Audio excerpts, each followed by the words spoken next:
नमस्कार दर्शकों, एक बार फिर से स्वागत है आपका हमारे YouTube चैनल गुरु वॉइस में।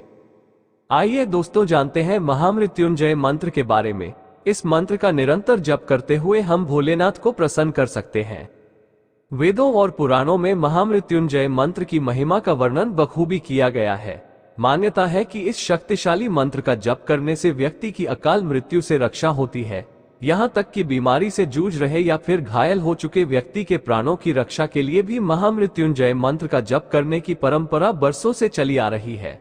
आइए जानते हैं विस्तार से कि कैसे हुई इस अद्भुत मंत्र की रचना और इसके पीछे क्या है पौराणिक कथा। शिवजी के अनन्य भक्त मृकंड ऋषि संतानहीन होने के कारण दुखी थे। विधाता ने उन्हें संतान योग नहीं दिया था। मृकंड ने सोचा कि महादेव संसार के सारे विधान बदल सकते हैं, इसलिए क्यों न भोलेनाथ को प्रसन्न कर उनसे संतान की प्राप्ति का वरदान हासिल कर लिया जाए। मृकंड ने घोर तप किया। भोलेनाथ मृकंड के तप का कारण जानते थे, इसलिए उन्होंने शीघ्र दर्शन नहीं दिया। लेकिन भोले बाबा को भी भक्त की भक्ति के आगे झुकना पड़ा।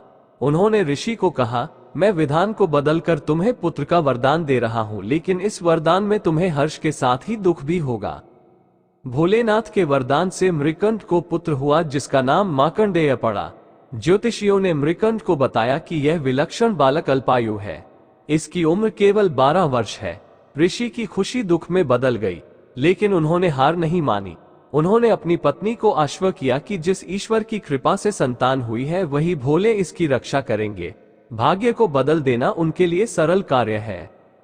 मार्कंडेय बड़े होने लगे तो पिता ने उन्हें शिव मंत्र की दीक्षा दी। मार्कंडेय की माता बालक की उम्र बढ़ने से चिंतित रहती थी। उन्होंने मार्कंडेय को अल्पायु होने की बात बता दी। तब मार्कंडेय ने निश्चय किया कि माता पिता के सुख के लिए उन्हीं सदाशिव भगवान से दीर्घायु होने का वरदान लेंगे जिन्होंने जीवन दिया है। मार्कंडेय 12 वर्ष की अवस्था के करीब थे। फिर उन्होंने शिव जी की आराधना के लिए महामृत्युंजय मंत्र की रचना की और शिव मंदिर में बैठकर इसका अखंड जप करने लगे। ओम त्र्यंबकं यजामहे सुगंधि पुष्टिवर्धनम उर्वारुकमिव बंधना मृत्युमुक्षीयमामृतात्। समय पूरा होने पर यमदूत उन्हें लेने आए। यमदूतों ने देखा कि बालक महाकाल की आराधना कर रहा है तो उन्होंने थोड़ी देर प्रतीक्षा की। मार्कंडेय ने अखंड जप का संकल्प लिया था। यमदूतों का मार्कंडेय को छूने तक का साहस न हुआ और लौट गए। उन्होंने यमराज को बताया कि वे बालक तक पहुंचने का साहस नहीं कर पाए। यमदूतों के खाली हाथ वापस लौटने पर यमराज ने स्वयं जाकर मार्कंडेय को लाने का फैसला किया। यमराज मार्कंडेय के पास पहुंच गए। बालक मार्कंडेय ने यमराज को देखा तो जोर जोर से महामृत्युंजय मंत्र का जप करते हुए शिवलिंग से लिप्ट गए। यमराज ने बालक को शिवलिंग से खींचकर ले जाने की चेष्टा की, तभी जोरदार हुंकार से मंदिर कांपने लगा। एक प्रचंड प्रकाश से यमराज की आंखें चुंधिया गई। शिवलिंग से स्वयं महाकाल प्रकट हो गए। उन्होंने हाथों में त्रिशूल लेकर यमराज को सावधान किया और पूछा, तुमने मेरी साधना में लीन भक्त को खींचने का साहस कैसे किया? महाकाल के प्रचंड रूप को देखकर यमराज भी थर थर कांपने लगे।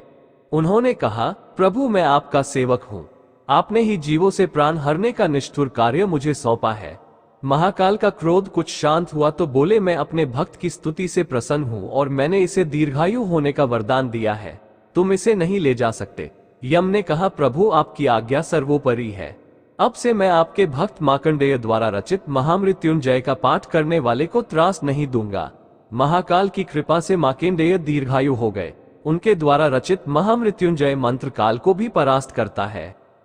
दोस्तों, आपको यह वीडियो कैसी लगी नीचे कमेंट कर हमें जरूर बताएं। साथ ही वीडियो को लाइक शेयर कर दें तथा चैनल को सब्सक्राइब कर ले ताकि आने वाली वीडियो का नोटिफिकेशन आपको सबसे पहले मिल सके।